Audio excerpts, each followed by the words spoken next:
Assalamualaikum warahmatullahi wabarakatuh. Senang sekali Waalaikumsalam.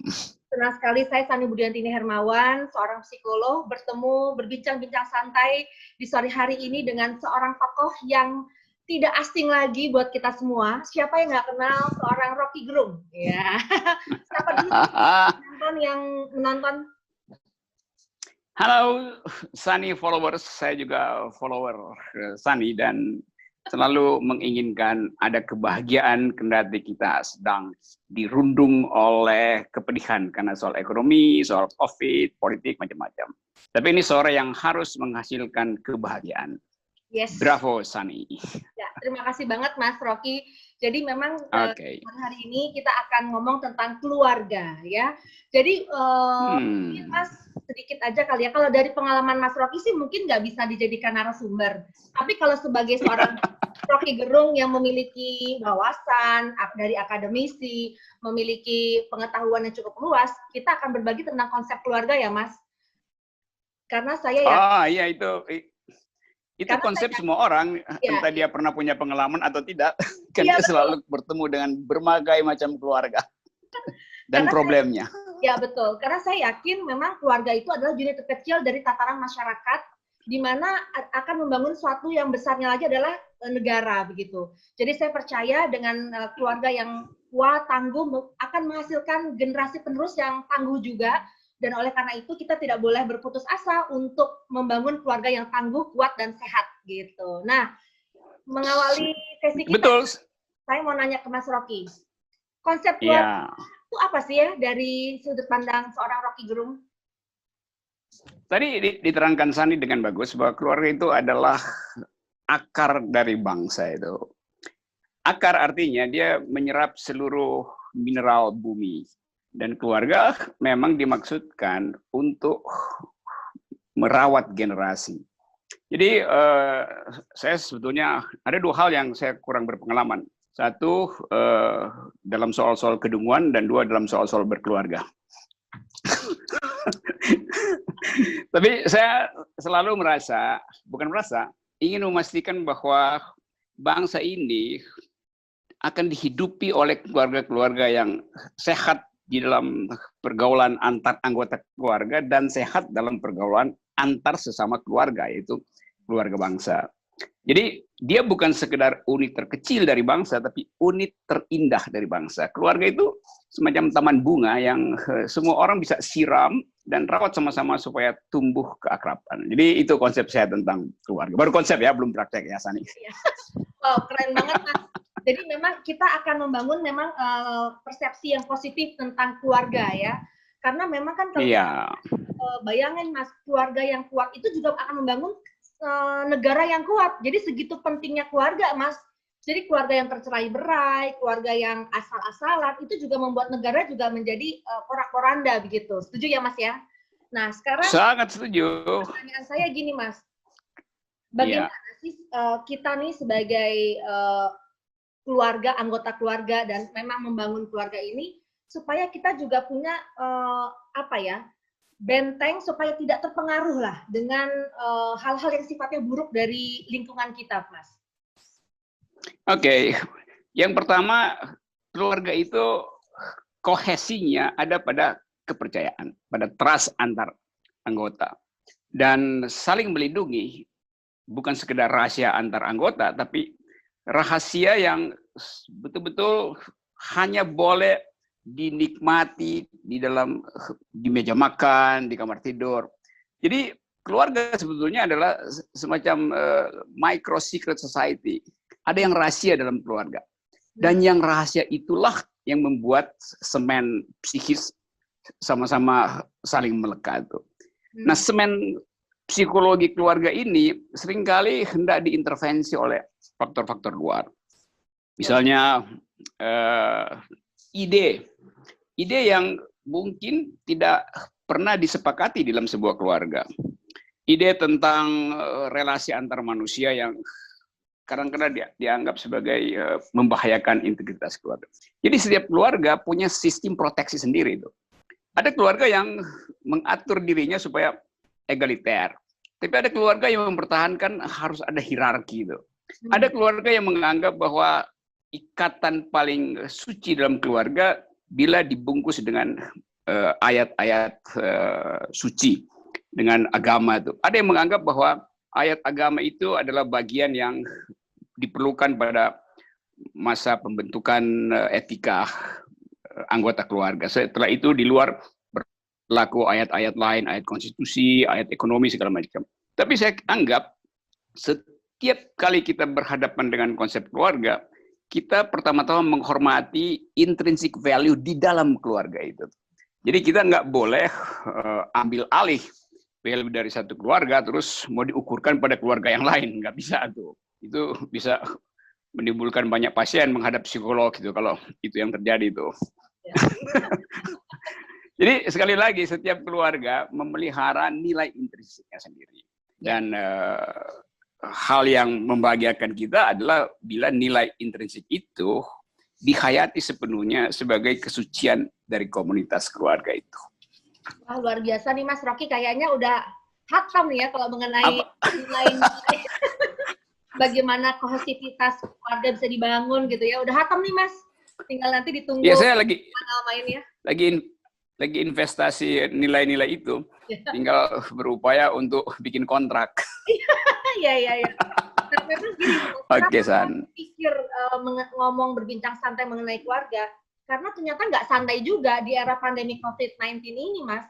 Ternyata dari data mengatakan KDRT itu meningkat, Mas. Jadi KDRT, kekerasan dalam rumah tangga, di mana laki-laki mendominasi, kemudian korbannya anak dan istri, itu meningkat. Mungkin saja karena frustasi, karena emosi, begitu ya, Mas ya. Kemudian yang kedua, ternyata perceraian pun meningkat, Mas.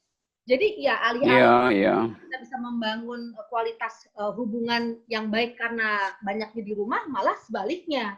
Banyak terjadi perpecahan, permusuhan, ya bahkan tadi korban, kalau Mas kemarin mungkin sedikit baca, ada juga sampai laki-laki karena ekonominya kurang, itu menjual istrinya, Mas, untuk diperjajakan secara seksual.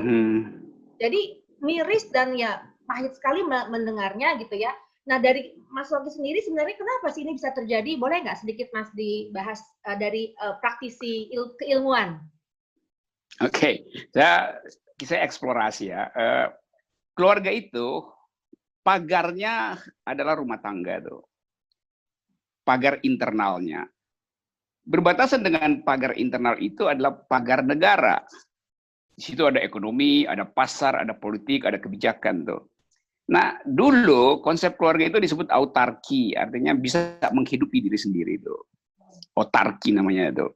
Tapi ketika kebutuhan dasar manusia itu mengalami diversifikasi, beragam, maka mesti ada relasi antara keluarga dan negara. Nah, keluarga selalu berupaya meminta pada negara supaya memproteksi sebut aja lahan minimal dari keluarga, yaitu ekonomi itu. Kalau kita baca sedikit teori tentang keluarga, kata ekonomi itu sama dengan kata keluarga, namanya oikos. Oikos artinya mengatur sendiri itu.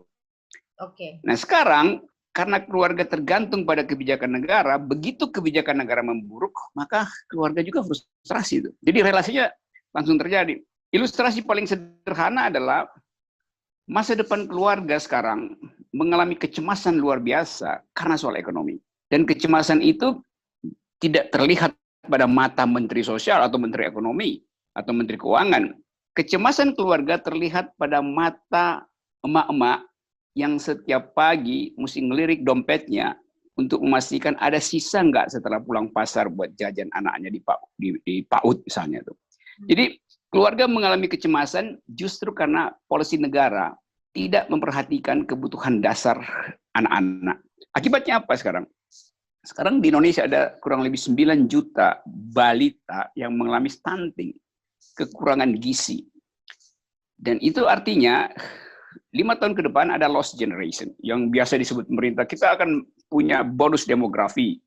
Itu pasti nggak terjadi karena 9 juta anak stunting itu menjadi beban negara 5 tahun ke depan. Mesti ada sekolah khusus, mesti ada supply gizi lebih bagus lagi.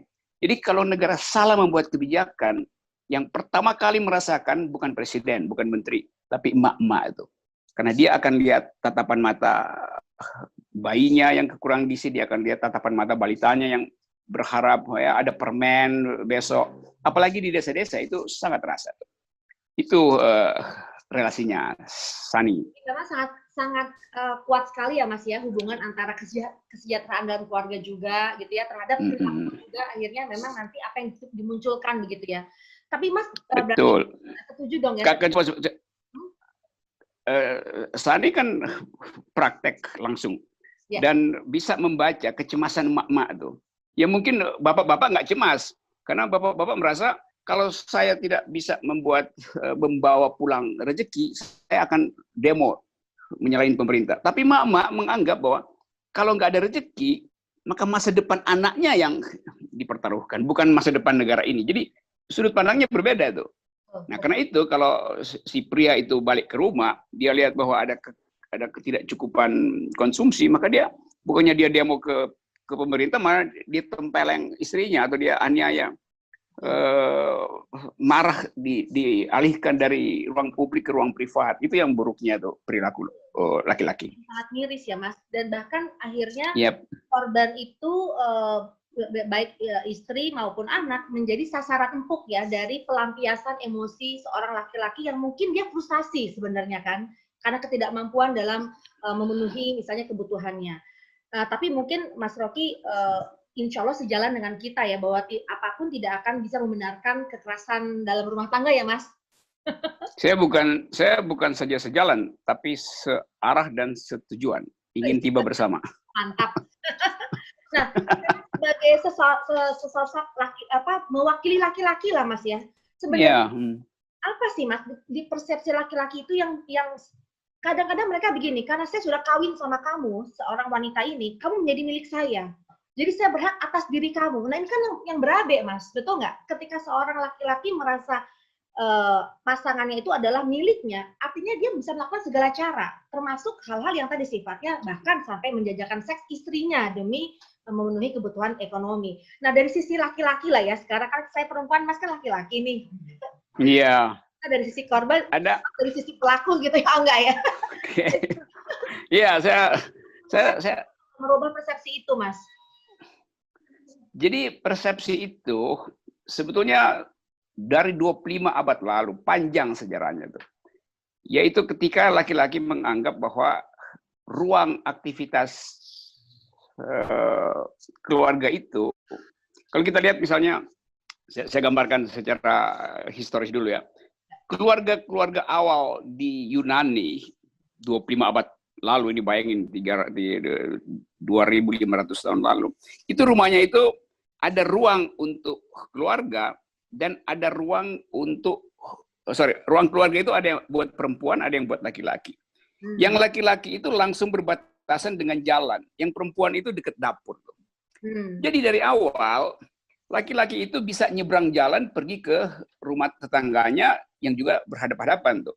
Perempuan tidak punya akses ke situ.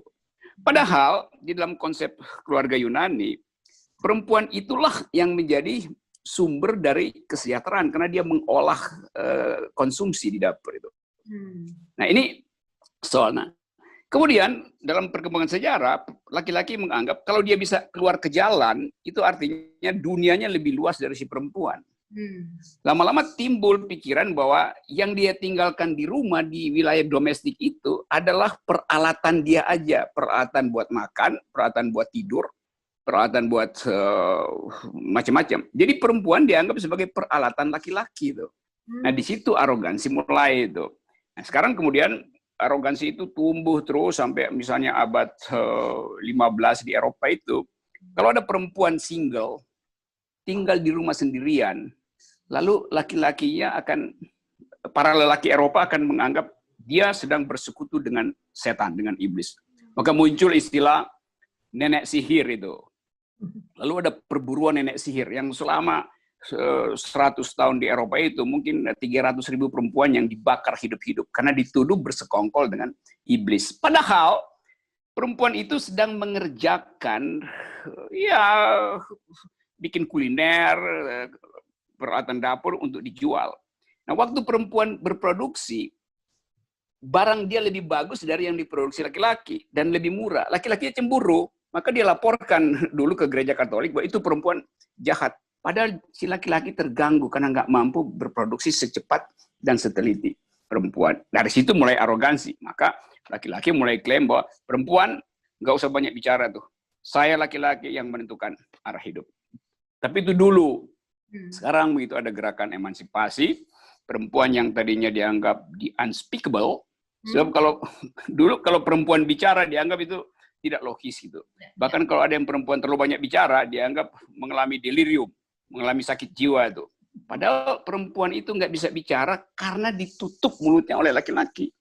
Nah, sekarang perempuan itu bukan lagi the unspeakable, tapi the unstoppable.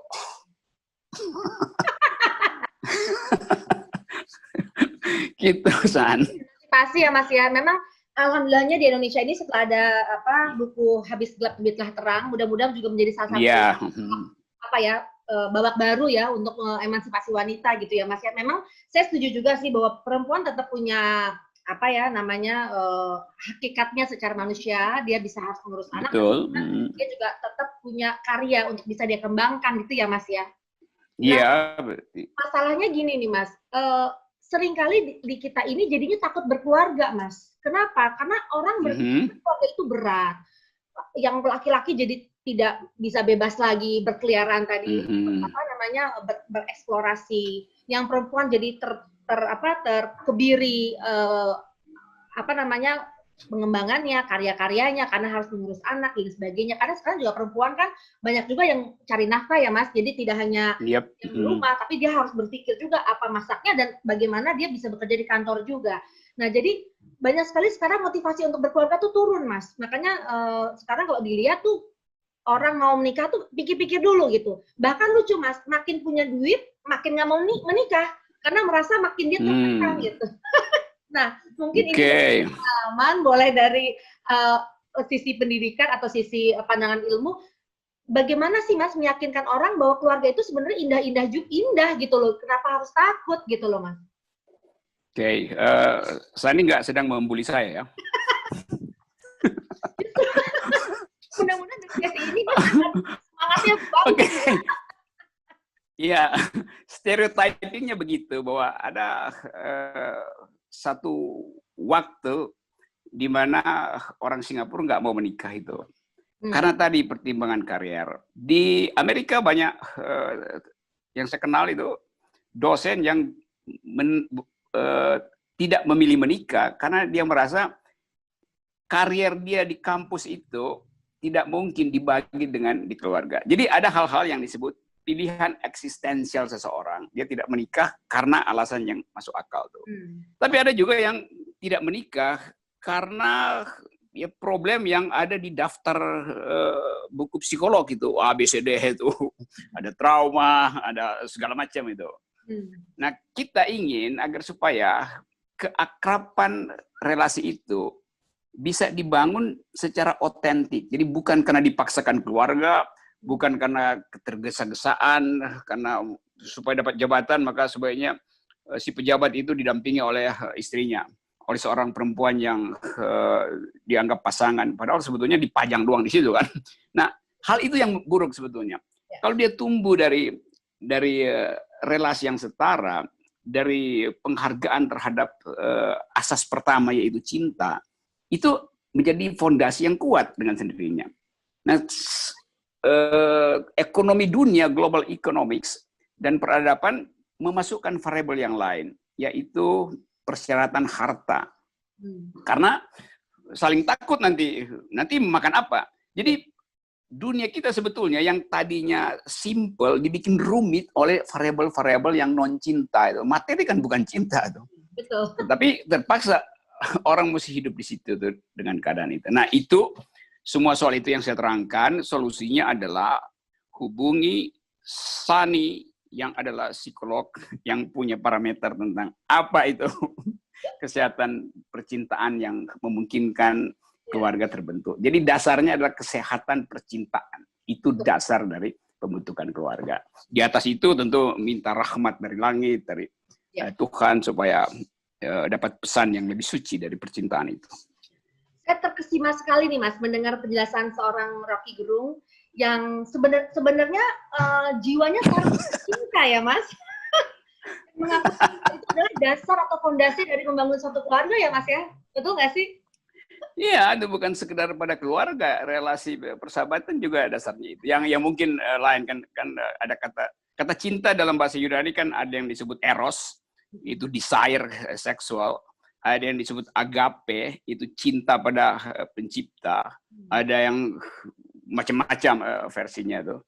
Tetapi satu prinsip adalah keterbukaan untuk mengatakan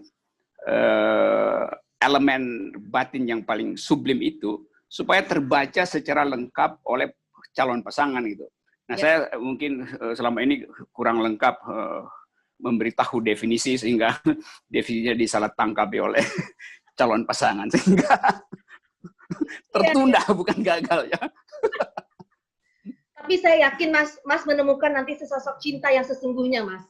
Ya baik itu pasti di setelah baik itu cinta yang tadi ya antar hubungan apa relasi begitu ya. Insya Allah Mas saya doakan. Yeah. Nah Mas itu harusnya terjadi dengan cara seksama dan dalam tempo singkat-singkatnya setelah webinar ini. Oke. Oke, Sani. Gemarnya Mas Rocky nih kayaknya nanti habis dari sini nih yang nonton langsung daftar ke Mas Rocky. Ya. Daftar dia ntar. Ya. Kamu jadi ketua panitia pendaftaran.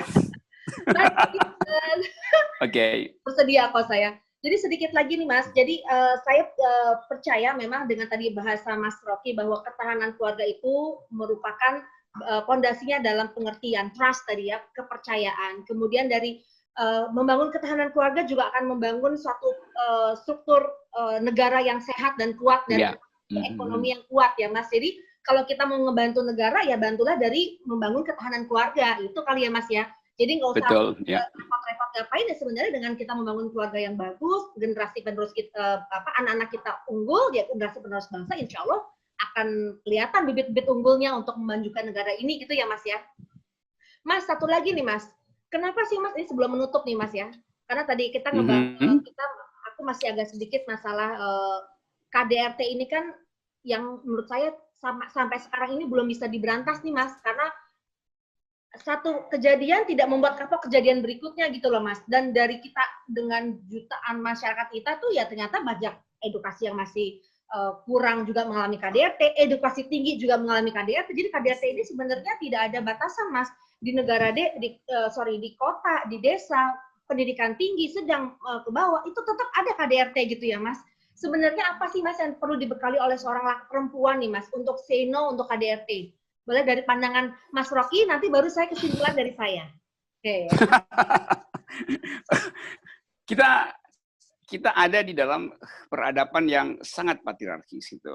Dan peradaban itu memproduksi ideologi yang namanya misoginis gitu. Misoginis artinya membenci laki-laki itu. Membenci perempuan itu. Mis artinya membenci, ginis artinya perempuan. Dan itu ditanamkan oleh peradaban. Sehingga selalu dianggap bahwa kemampuan laki-laki itu jauh mengatasi perempuan. Karena itu perempuan disubmis ke dalam wilayah privat. Bahkan dianggap bahwa rumah tangga itu atau keluarga itu adalah istana perempuan. Kan begitu kan di dalam puisi digambarkan. Padahal faktanya lebih banyak perempuan yang tewas di dalam rumahnya, di istananya, dibandingkan yang tewas di jalan raya karena nyetir mobil. Padahal dianggap perempuan nggak bisa konsentrasi kalau nyetir mobil. Faktanya yang tewas di dalam rumah di wilayah privat lebih banyak dari yang di wilayah publik. Jadi ini mempertunjukkan bahwa keluarga itu sering justru jadi killing field untuk perempuan. Nah, dulu hukum itu tidak memproteksi wilayah keluarga karena dianggap keluarga itu tidak mungkin menghasilkan violence, kekerasan. Nah, kekerasan cuma ada di wilayah publik, karena itu hukum hanya bekerja di wilayah publik. Sekarang karena perkembangan pengetahuan dan psikologi tentang perempuan juga tumbuh, sehingga apa yang disebut kecemasan perempuan itu sebetulnya laten sejak dia ada di dalam masa pengasuhan. Jadi formative years perempuan itu terbentuk dari umur balita, dan nilai yang salah dimasukkan akan membuat dia menjadi subjek yang takut untuk mengatakan tidak itu. Ya. Jadi saya kira pendidikan dasar itu harus dimulai dengan memberanikan perempuan untuk mengatakan tidak. Karena tidak itu artinya saya tidak ingin, saya menolak itu. Padahal laki-laki selalu menganggap kalau saya meminta sesuatu, pasti perempuan harus taati. Jadi value ini yang mesti diajarkan pada perempuan juga pada laki-laki. Nah, ada laki-laki yang tetap mempertahankan diri bahwa saya macho itu, saya maskulin. Kan juga capek kan berpura-pura maskulin, padahal sebetulnya dia lemah itu kan. Ya. Takut menatap mata perempuan, karena mungkin dia punya affair sehingga salah reaksi dia langsung gugup. Padahal perempuan lebih jeli untuk membaca psikologi laki-laki. Laki-laki itu ya dia berupaya memahami perempuan dengan logika. Padahal hidup itu bukan sekedar logika. Nah, perempuan punya dua akal, akal di kepala dan akal di batin itu. Nah, laki-laki yang cemburu karena cuma punya satu akal ingin membuli perempuan. Karena itu intinya adalah di dalam pendidikan dasar, terutama masa yang formative years itu, masa pembentukan, value tentang kesetaraan antara laki dan perempuan itu harus dihidupkan. Jadi mesti dimasukin kurikulum. Nah, kalau enggak, minta tolong pada psikolog untuk nyusun kurikulum supaya feminist point of view, women point of view masuk dalam kurikulum pendidikan kita. Gitu, Ibu psikolog. Senang banget Mas tadi bahwa Mas juga mengempower perempuan, bahwa kalau perempuan bisa say no, nggak ada lagi kekerasan, betul nggak? Karena kita nggak menginginkan objek, betul ya Mas? Kalau perempuan bisa say no, masalahnya apakah perempuan punya keberanian untuk say no? Karena dia juga merasa memiliki hak hidup ya Mas, hak untuk didengarkan, hak untuk dipenuhi dipenuhi kebutuhan-kebutuhannya, didengarkan pasangannya gitu kan. Jadi sebenarnya nggak akan ada yang KDRT kalau nggak ada yang mau jadi korban, sebenarnya gitu ya Mas, poin dari Mas katakan ya. Itu kalau di bahasa psikologi sempurna. Mas, asertif. Jadi bagaimana kita bisa mengungkapkan pendapat tanpa menyakiti pasangan kita, tapi kita bisa mengungkapkan perasaan secara lepas, secara bebas. Namanya asertif. Itu adalah skill, Mas. Jadi keterampilan kita untuk mengungkapkan sesuatu itu harus dibangun memang, tidak langsung dari lahir tiba-tiba sudah punya assertive skill, nggak bisa. Tapi memang dibangun untuk mengutarakan perasaannya dulu, bahwa saya tidak ingin diginiin, saya sedih kalau misalnya suami saya marah-marah dan sebagainya. Nah, ini rasanya memang perlu dibangun dan disadari dulu bahwa ini perlu dibekali untuk para wanita, apalagi yang mau berkeluarga. Jadi jangan sampai ada korban-korban berikutnya, apalagi kemudian korban wanita itu akan mengorbankan anaknya juga, Mas. Karena biasanya pasangan yang menjadi korban KDRT, anaknya pun akan menjadi korban KDRT. Biasanya seperti itu, karena kan itu efek, ada multiplier efek ya Mas ya. Jadi dirasakan jadi banyak di dalam anggota keluarga itu semuanya merasakannya jadinya. Nah, berarti Mas, saya sih senang banget dapat pencerahan dari Mas Rocky. Mudah-mudahan juga para laki-laki yang mendengarkan ini juga semakin bahwa perempuan itu sebenarnya hebat gitu ya Mas. Punya akalnya tadi 2, laki-laki 1, kita 2 ya Mas. Jadi mungkin jangan membuli perempuan kan ya Mas ya gitu ya. Malah mengagumi. Iya, yes. Mas sedikit. Karena itu nanti. Ya. Oke. Ya apa? Sedikitnya. Kita tutup nih Mas. Boleh nggak Mas sedikit memberikan masukan kepada para laki-laki yang mendengarkan ini untuk menghargai perempuan, menjadikan perempuan itu adalah memang perhiasan yang indah sehingga kita juga bisa menikmati dan saling membahagiakan satu sama lain gitu ya. Boleh nggak Mas sedikit aja untuk say no untuk kekerasan, nanti baru saya tutup dengan semangat untuk para wanita. Oke, saya ingat satu puisi yang ditulis beberapa abad lalu. Bunyinya begini. Woman was created from the rib of man, not from his head to be above him, nor his feet to be walked upon, but from his side to be equal, near to his arm to be protected, and close to his heart to be loved. Terjemahnya kira-kira begini. Perempuan tidak diciptakan dari tengkorak laki-laki, sehingga perempuan itu berada di atas laki-laki. Perempuan juga tidak diciptakan dari kaki laki-laki, sehingga dia boleh diinjak-injak. Perempuan diciptakan dari tulang rusuk laki-laki. Tulang rusuk itu ada di sisinya, sehingga mereka sejajar. Tulang rusuk itu dekat dengan hatinya supaya si perempuan dicintai. Tulang rusuk itu sangat dekat dengan tangannya supaya perempuan itu dilindungi. Jadi dengan menghargai tulang rusuk sendiri, laki-laki mesti hargai tulang rusuk sendiri. Dengan cara itu dia menghargai calon pasangannya yang berasal dari tulang rusuknya. Nah, saya kira semua laki-laki mesti belajar ini. Dan kalau Sani terlalu banyak kasus yang masuk, saya bersedia untuk jadi asisten. Untuk magang di dua akal. Oke, Sani. Kita bersinergi ya, Mas ya. Terima kasih sekali atas kesempatannya dan luar biasa. Benar-benar mencerahkan saya dan mudah-mudahan semua yang menonton ini, Mas. Dan baru kali ini saya melihat Rocky Gerung sangat optimis, positif pandangannya dan luar biasa, ternyata memiliki hati yang romantis. Itu rahasia psikolog ya.